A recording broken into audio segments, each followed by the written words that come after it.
Jeg sitter her og tenker, og da ser jeg jo at jeg ombestemmer oss igjen, fordi jeg har jo en plan bare så lenge jeg har den, og så bytter jeg plan. Så det vi skal gjøre nå, som jeg sitter her og ser, fordi det er noen trær som er i ferd med å dø, og da kan vi like godt an nå. Det er ingen vits i at det står her inne og dør. Det har ingenting på seg. Ja, det tror jeg vi gjør, og vi begynner med det nå, tenker jeg. Nå må vi ta på raske biler, og et ikke fullt så raskt headset. Nei, det er jo ikke headset, men øreklokker. Peltor funker fint i. Da setter jeg bare kamera sånn at dere ser hvor jeg mener, i stedet for at jeg skal gå og vise, så ser dere jo selv. Da begynner vi.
Og det var helt ute i isen. Så sitter vi mye etterpå. Det hender jo ting på så mange sky.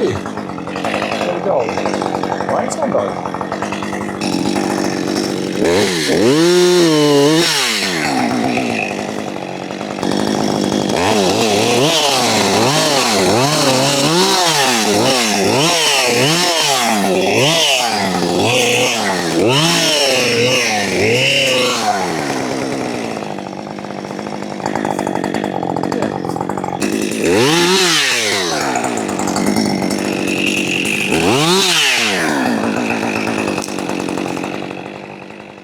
Jeg vet ikke om dere hører det. Jeg skal være stille 2 sekunder.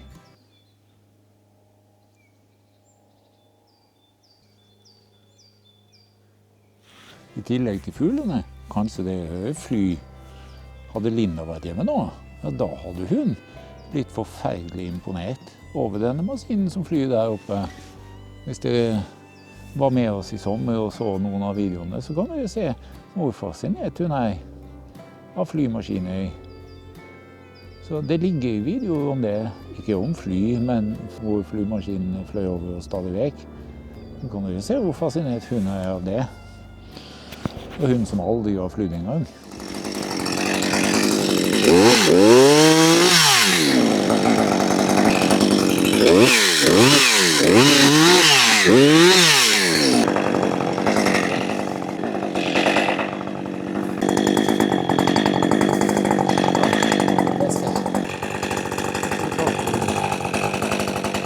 Storm 90 har så jeg kan legge den helt der nede. Helt her på høyhjulet. Det går fint her. Jeg forutsetter at den samarbeider. Det er ikke jeg helt sikker på at den gjør. Jeg tror ikke dere ser det, men den går i sånn S-form oppover. Og her på toppen så vi den dit. Det synes jeg er rart. Jeg kan også legge den ned der faktisk. Problemet der er bare bekken.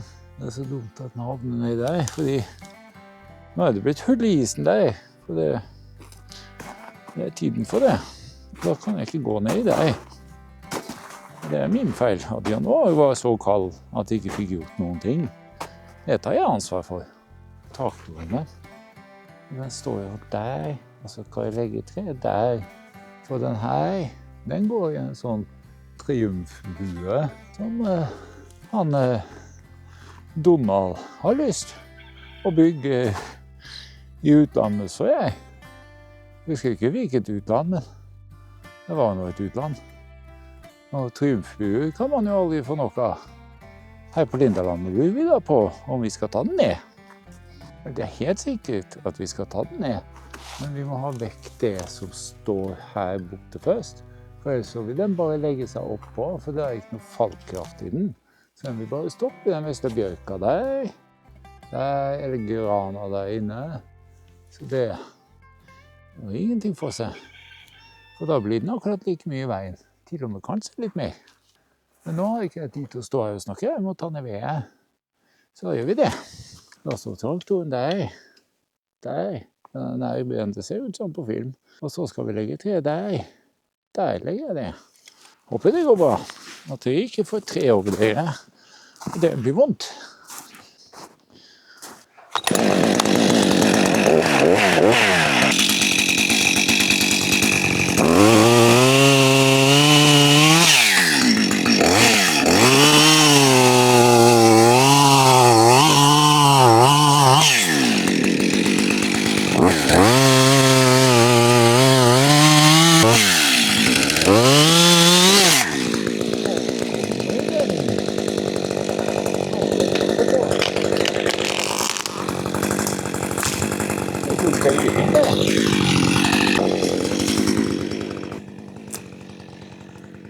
Jeg bomma faktisk med 2 meter.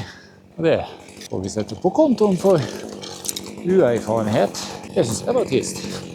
Fordi ser du traktoren der, og så landet den her. Men jeg ville jo ha den der. Så det var veldig amatørmessig, synes jeg. Men det får jeg ikke gjort noe med nå. Kan ikke sette den opp igjen. Jeg vet ikke hvor langt jeg ser, fordi jeg må gjøre noe annet enn å flytte kamera hele tiden. Så.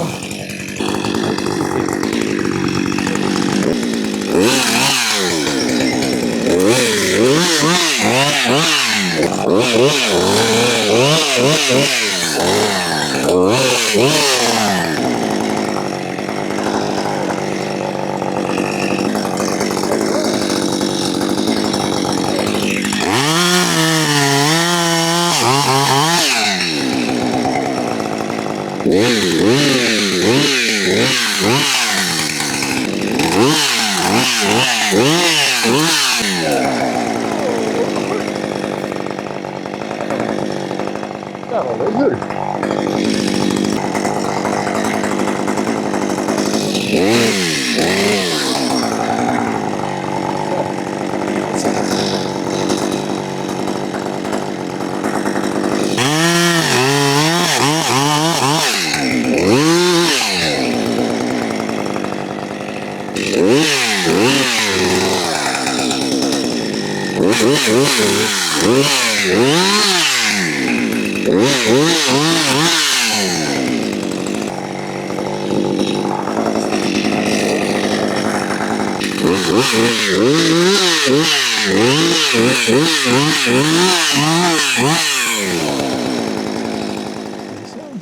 Nå sluttet de å skravle. Tenkte jeg kunne høre dem da, men det er dumt å begynne på denne tiden av mars, liksom, når det begynner jo å bli varmt. For de sitter jo et sted og lukter at nå er det varmt. Der hvor Lindalandet ligger, så da flyr vi dit. Kanskje de får post fra noen, det vet ikke jeg. Og da kommer de jo, for her vet de at de får være i fred. Og kan få bygge steder å bo, men ikke i år. Eller det kan de, for de pleier jo å holde til godt innover her. Og så en del bak meg. Borti her, ser ikke om det ser hva jeg peker, men borti her. Så vi prøver ikke å hogge der så mye. Vi tar jo bare ut 10-15 kubikk cirka hvert år, fordi det er det vi på en normal vinter bruker til å fyre med. Vi fyrer jo bare med ved, ikke en strømoppvarming hos oss. Vi har, men vi bare velger å ikke bruke det fordi vi har gratis ved. Og så vil sikkert noen mene at ved ikke er gratis, selv om vi har skog selv. Og det er riktig. Det koster å kjøpe bensin og olje også, og ikke minst tid. Men jeg er ikke slik at jeg tar betalt av meg selv for min egen tid. Så når jeg har tid, så har jeg tid. Og det har jeg innvilget meg selv helt gratis. Skal ikke ha 5 øre betalt jeg av meg. Så det går bra det. Jeg bryr meg ikke.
Si at jeg kunne jo brukt den tiden på noe annet, og dermed så koster den tiden penger allikevel.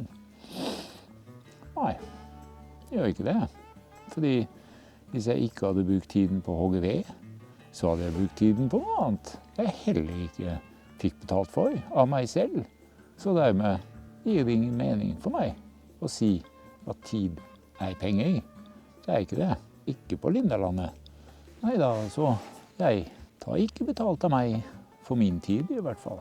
Og så må alle andre det også gjøre som dere vil. Det legger ikke jeg meg bort til. Nå er jeg stammen mellom sag og ben. Og det synes jeg er fint. Det er jeg glad i bena mine fordi de frakter meg derfra til hit, eller derfra til hit. Og sånn er det.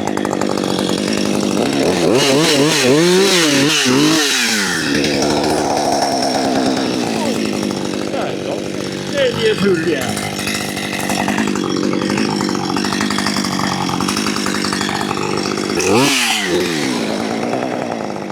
Det var den krysset. Det tar sin tid med meg. Det er ikke så lenger. Man er liksom i den delen av livet hvor man er for gammel til å være ung, men også ung til å være gammel. Og det var en stund.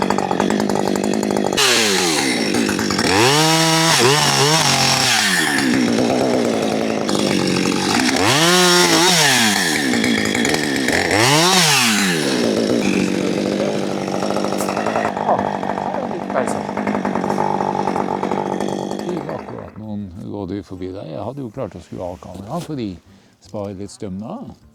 De tuslet forbi der oppe. Jeg rakk ikke å skru på kamera, for de løp. For de ble redde når de så meg. Jeg skal jo ikke gjøre dem noe, men det vet jo ikke de. Lindalandet er jo en liten friplass. Det er for rådyr og elg og andre dyr som jaktes på. Det er ikke fordi vi er imot jakt. Det er bare vi jakter ikke selv. Så det er fint noen andre gjør det. Å holde bestanden ned og slik. Det synes vi er bra. Og det blir jo i overkant mye til tider. Så det er sikkert nødvendig. Så det må de bare holde på med. Jeg er ikke sikker på om jeg kaller det jakt egentlig, det er som ofte mange driver med da. Sitter en haug av folk i en skuordning, og så går det en annen haug av folk og jager dyrene inn mot den skuordningen. Det er ikke jakt det, synes jeg da.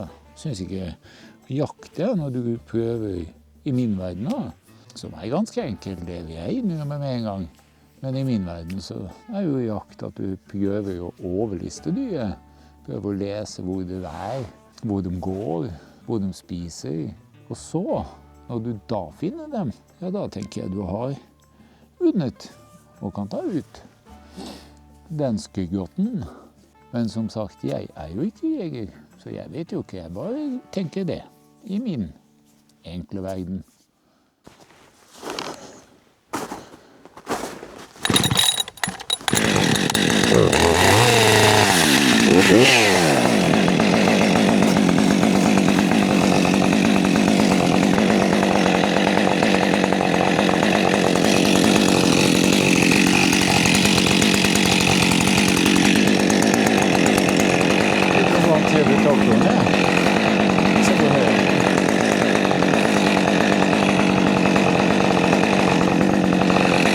Legger den ved siden av det.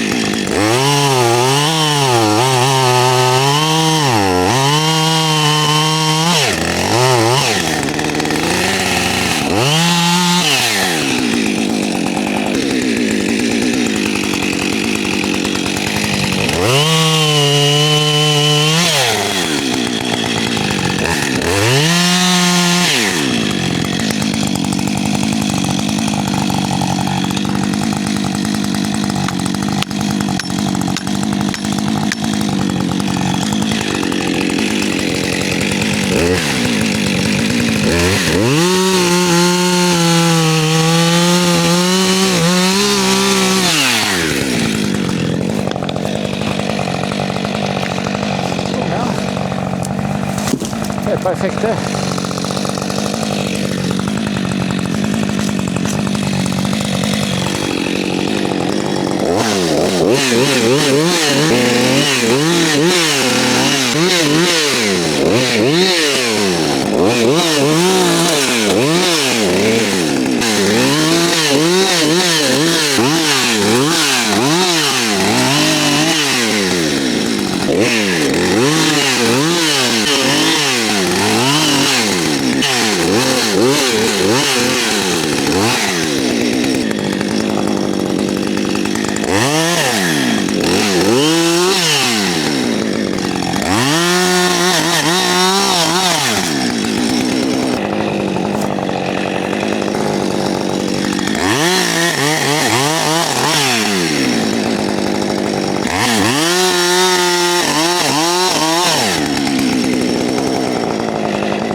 Til tortuen igjen.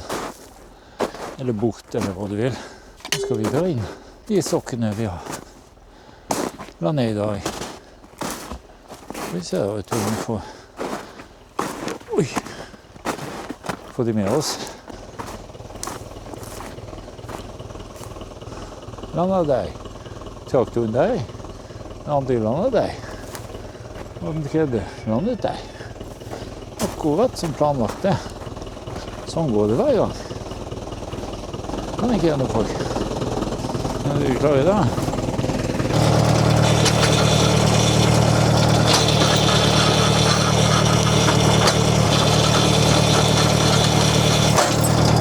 Det var det for meg.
Vi sier takk for i dag.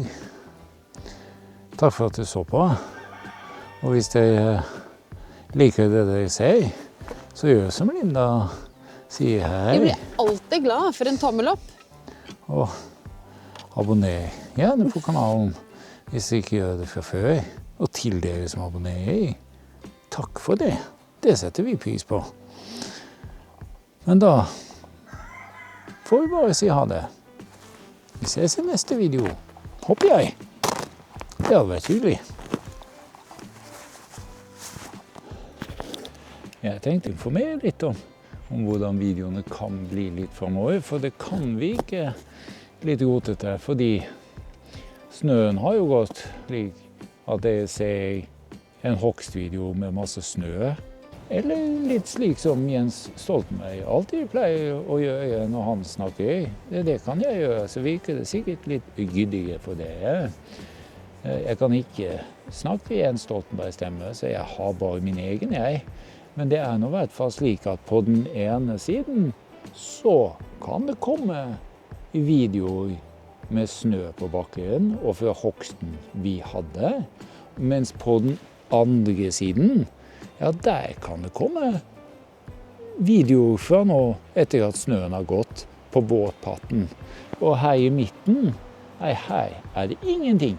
Og det pleier ikke å være hos Jens heller.